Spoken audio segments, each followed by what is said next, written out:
Good evening. আজকে already 23rd হয়ে গেল, আর কদিন বাকি? 24, 25, 26, 27, 28, 29, 30, 31, আর 8 days বাকি নিউ ইয়ার আসতে। আর this is 2026 year of sun, and পুরো একটা সানের এনার্জি নিয়ে আসছে, অ্যান্ড ইটস নিউ বিগিনিং। সবকিছুর একটা নতুন শুরু, যেন মানে ইট ইট ফিলস লাইক একটা অধ্যায় শেষ হলো। একটা 9 বছরের যে একটা অধ্যায় ছিল, সেটা শেষ হয়ে আবার নতুন করে শুরু হচ্ছে, আবার 9টা বছর ক্রস। তো এই 9টা বছর আগে আমি ভাবছি আমি কত ছোট ছিলাম, আবার 9 বছর বাদে গিয়ে সেই সেম সময়টা আসছে, এখন আমি কতটা বড় হয়ে গেছি, সেই আগের মতো নেই। যখনই আমি মনে করি আগের ছবিগুলো কম্পেয়ার করি, অনেক পুরোনো ছবিগুলো, আমার দেখে না মনে হয় কি, মাকে বলি যে আমি আর সেই আগের মতো নেই, অনেকটা চেঞ্জেস এসে গেছে, মুখে চেঞ্জেস এসে গেছে। যতই বলো, যতই মানুষ বলুক কি দেখে বোঝা যায় না, বাট স্টিল এজটাকে আমরা কখনোই লোকাতে পারবো না।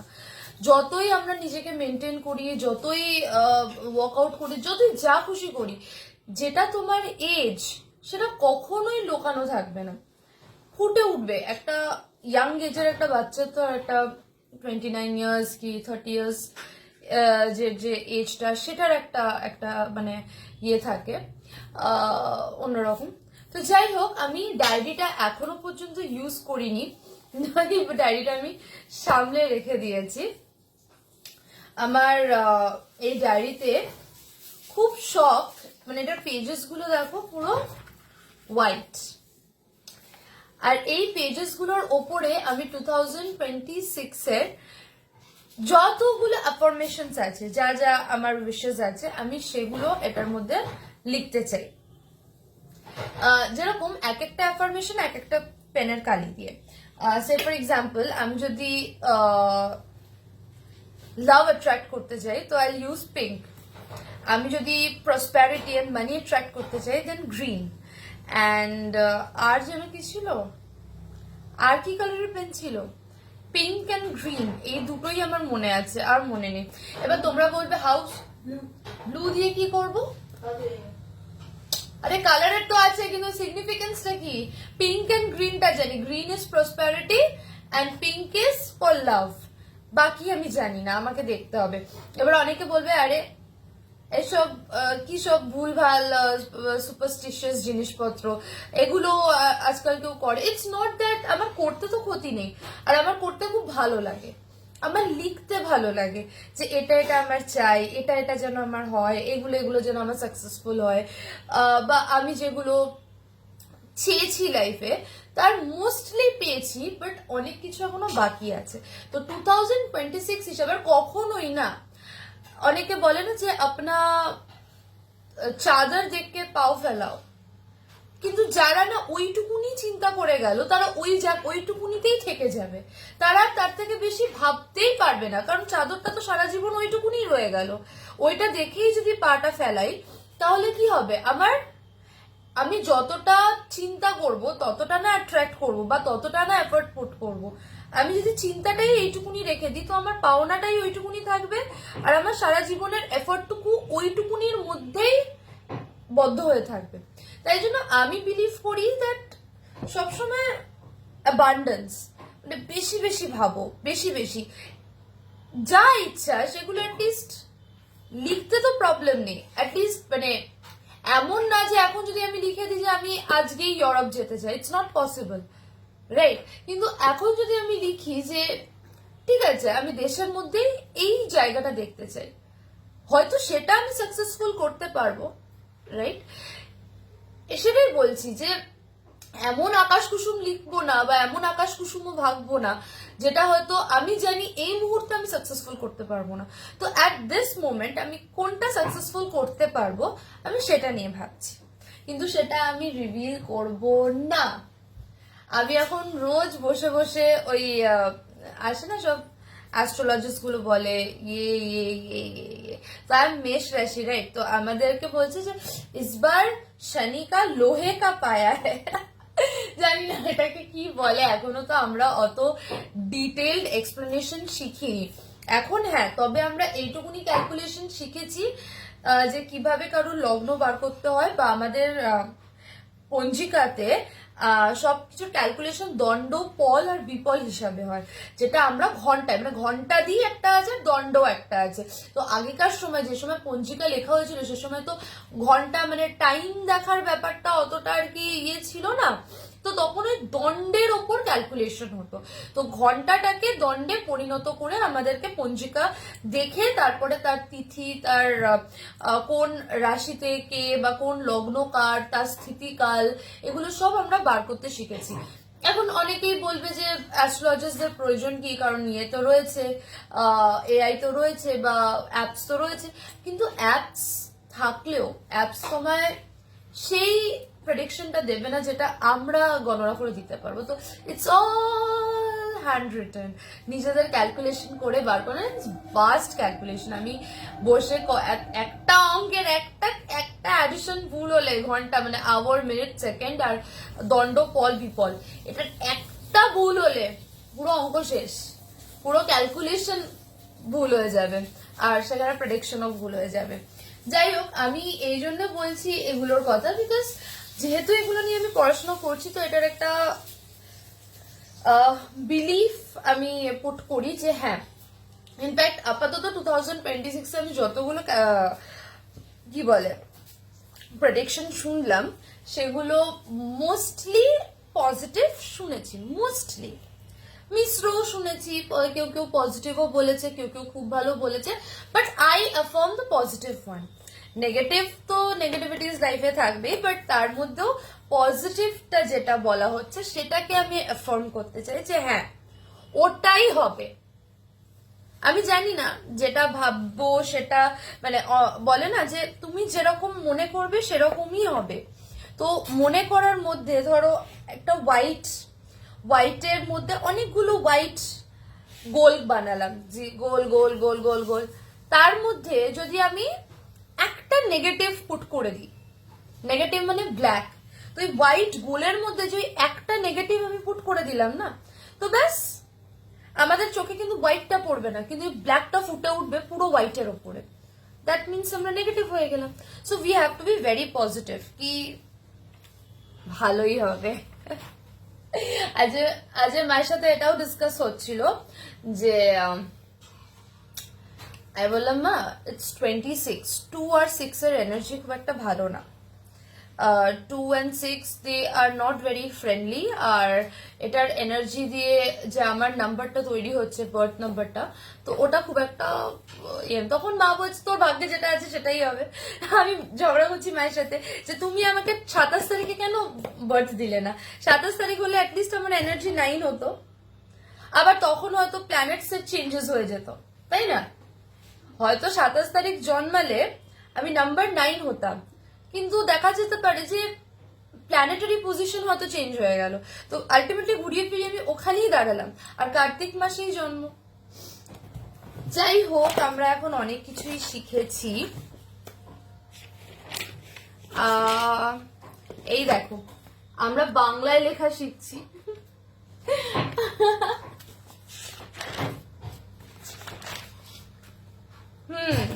দাঁড়াও,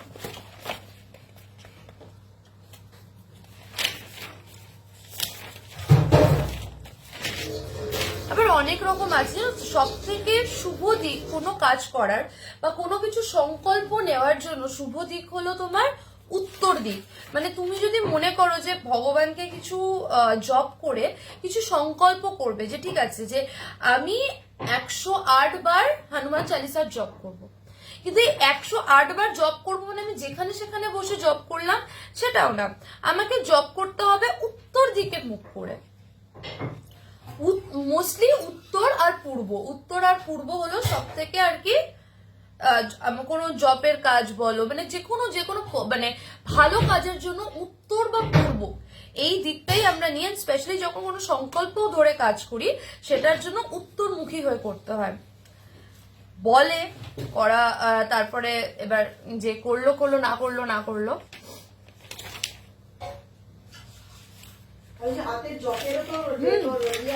জবেরও সিস্টেম আছে। আমি যেমন জব করি, এটা হলো 1 2, মানে এইভাবে ঘুরবে। আমরা এই করে গুনবো না, আমরা এখানে গুনবো 1 2 3 4 5, এবার 6 ওপরে 7 8 9 10 11 12। এটা মানে এই এখান থেকে নেমে ঘুরে ঘুরে ঘুরে আবার এখান থেকে ঢুকে গেল। এটা হলো যে কোনো দেবতার তুমি যদি জব করো তাহলে তুমি এরকম ভাবে করছো। আবার যদি কোনো দেবীর জব করো, মানে মাতৃশক্তির যদি তুমি জব করো, তাহলে 1 2 3 4 5 6 7 8 9 10, এই দুটো বাদ চলে যাবে।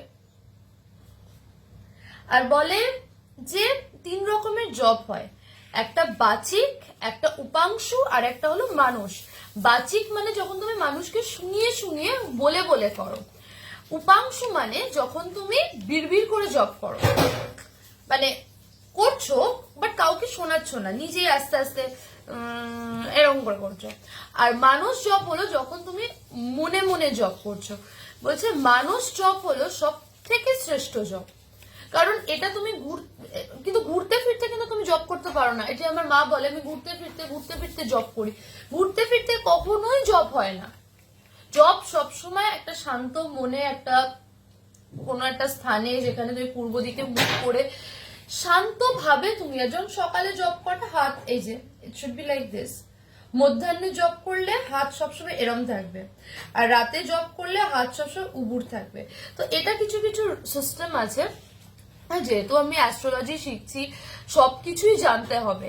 এরকম না অ্যাস্ট্রোলজিস্ট যখন পঞ্জিকাও দেখা শিখবে, তো অ্যাস্ট্রোলজিস্টদের অনেক কিছুই ঠাকুরের ব্যাপারে জানতে হবে। It's not only astrology, this is occult science, মানে অনেক কিছুই তোমাকে গ্রহ নক্ষত্র ছাড়াও অনেক কিছুই এটার ব্যাপারে তোমাদের নলেজ রাখতে হবে। তো আই এম ভেরি এক্সাইটেড, মানে যখন এগুলো শেখাচ্ছে আই এম লাইক ওকে।